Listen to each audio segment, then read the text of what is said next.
All right, guys, day one of the draft is in the books, and we are ready to give out grades and see why things will or won't work out for the top 3 picks and quarterbacks. Joining us now is a reporter who's got the equivalent of an Olympic gold medal in the sports podcast circuit, and he's seen every throw from the top 4 quarterbacks in the draft. It's our NFL lead draft writer, Steven Ruiz from USA Today's For the Win. What's up, Steven?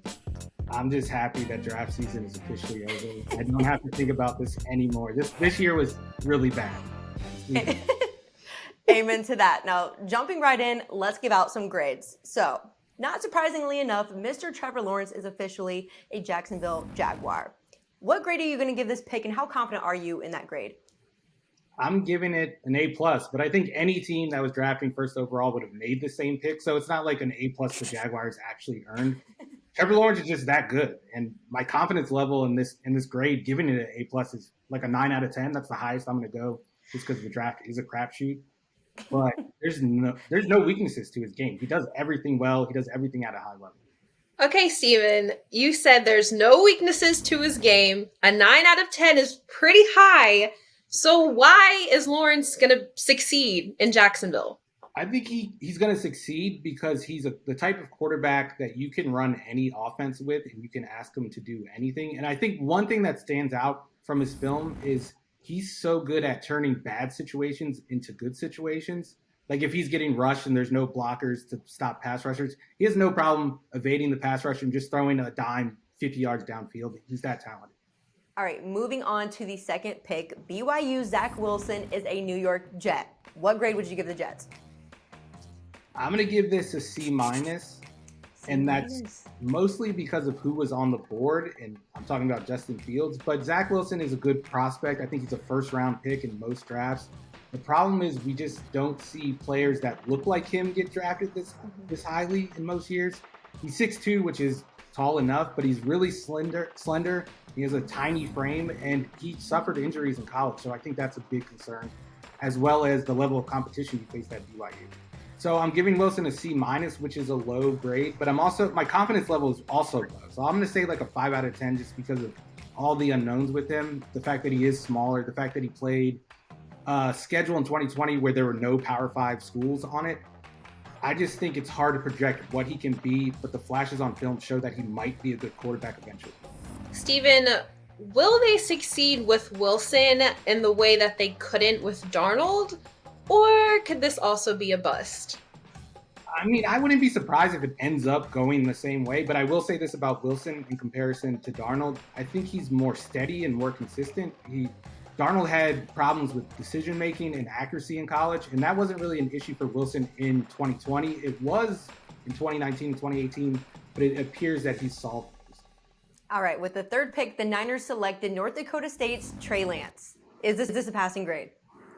I'll give it a passing grade, but I have absolutely no confidence in this grade whatsoever. I mean, he could be a bust or he could be one of the best quarterbacks in the NFL. He's that talented.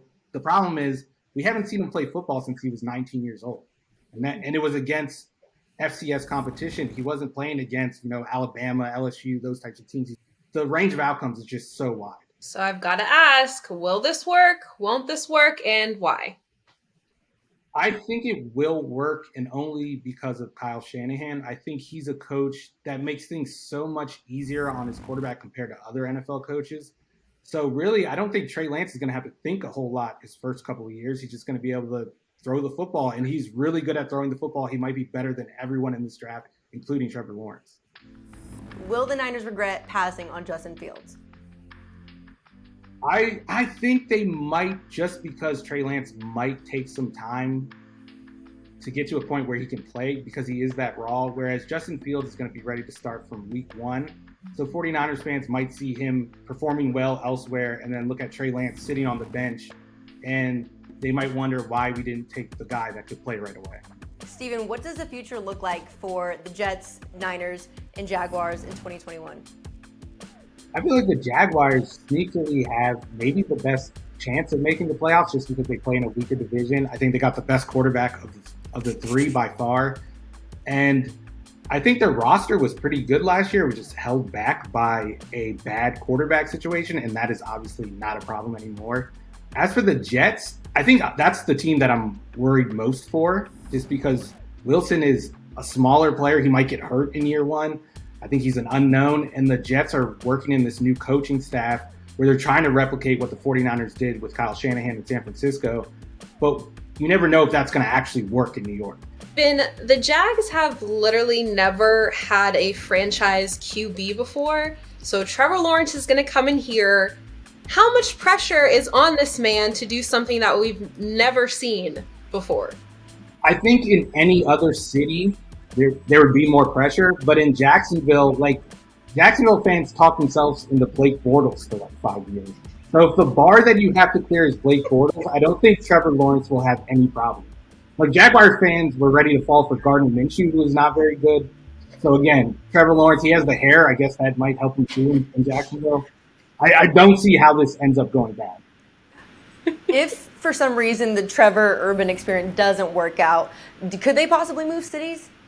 I mean, that's always the question with Jacksonville. It's been a thing where they've kind of been flirting with London. I think the owner has invested into Jacksonville, the city, especially around the stadium. So I don't know if that's going to happen. But, I mean, if you can't make a winning team with Trevor Lawrence, then I don't know if it's possible.